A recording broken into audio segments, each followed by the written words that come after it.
Today I come to you with more news on Syria. Today I come to you with the news that our president actually waived the restriction on countries supplying arms to international terrorists, specifically Al-Qaeda.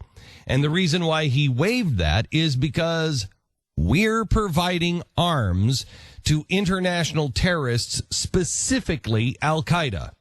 Now, if that isn't an act of treason, I don't know what is.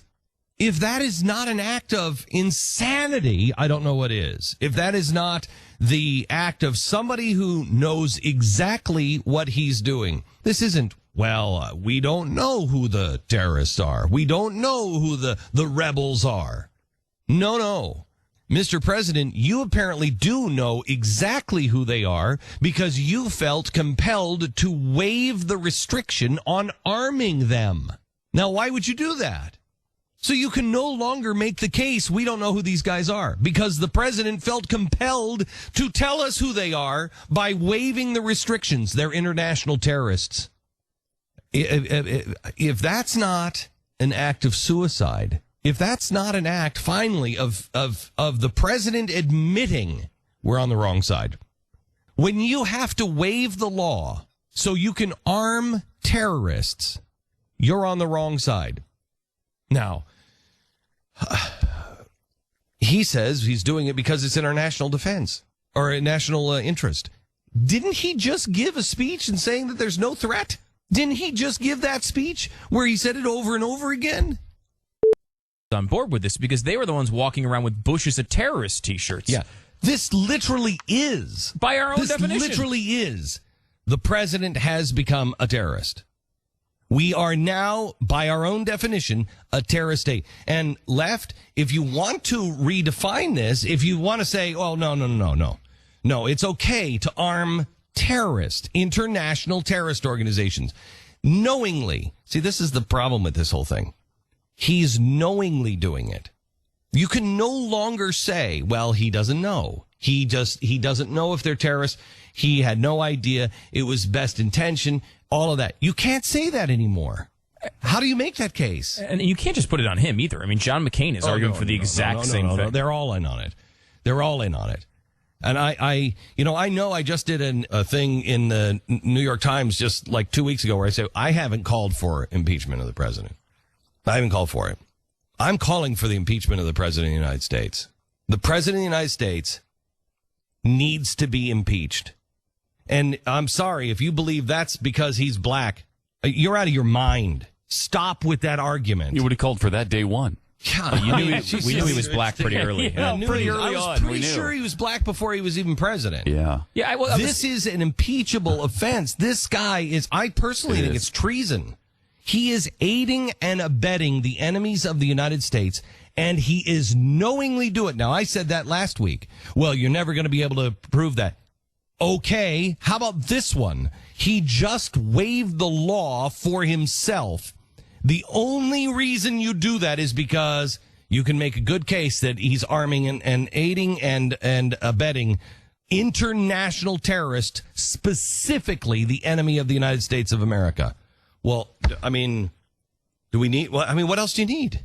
What else do you need? Yeah, his only exception to do that is if we determine that the transaction is essential to the national security interests of the United States. And he has said that it wasn't. He specifically said there is no direct or imminent threat to the United States. Now, he's going to change that because he'll have to. Yeah. But he's already on record. Yeah. Is it a tax or is it a fee? Well, it's a tax when you need it to be a tax, and it's a fee when you need it to be a fee. Exactly, and that's what they're going to do. I mean, what is it going to take? What is it going to take?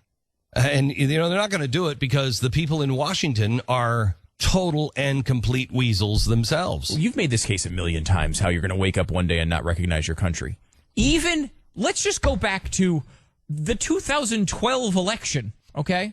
No fan of the president. Yet? Do we have the audio? I know I asked Tiffany. Ask Tiffany if she can get it. I asked for the audio and the tweets from the 2012 election of him saying, Mitt Romney is just trying to get us into a war with Russia, Syria, and Iran. Yeah. Well, that's exactly what we're doing. They said they were mocking him for saying he was going to send weapons to Syria with no regard of where they might end up. They were mocking Romney for that. this president's administration was doing that. Then they were mocking Romney for saying Russia was our greatest geopolitical foe. These are all things that now are pretty darn obvious. I mean, Russia, think about just Russia with Edward Snowden, the way they've treated that. If we really believe that that's this huge threat to us, I mean, these guys are not our friends at all. And they were mocking him for this. It's hard to imagine. There's actually a really good list of these put together of the things that Romney said during the election that he was mocked for. Some of them small, like Mali, where he was like, oh, we need to talk about that. And everyone's like, what the heck is Mali? No one even knows where Mali is. And then later on, the exact thing he talked about flared up and needed to be, extremists flared up and needed to be put down. Romney knew the geopolitical world. I mean, he really knew what was going on. He had a handle on this. I don't agree with him. I really believe if we would have elected Romney would be going down exactly the same path. But that brings me back to what Bush said to me in the Oval Office. Don't worry, in a comforting way. Don't worry. Whoever sits in this office, doesn't matter which party, they will do almost exactly what I'm doing because he'll realize the president's hand is tied and there's nothing else that they can do. Excuse me? I don't accept that. I do not accept that. That is the State Department giving you a menu of options.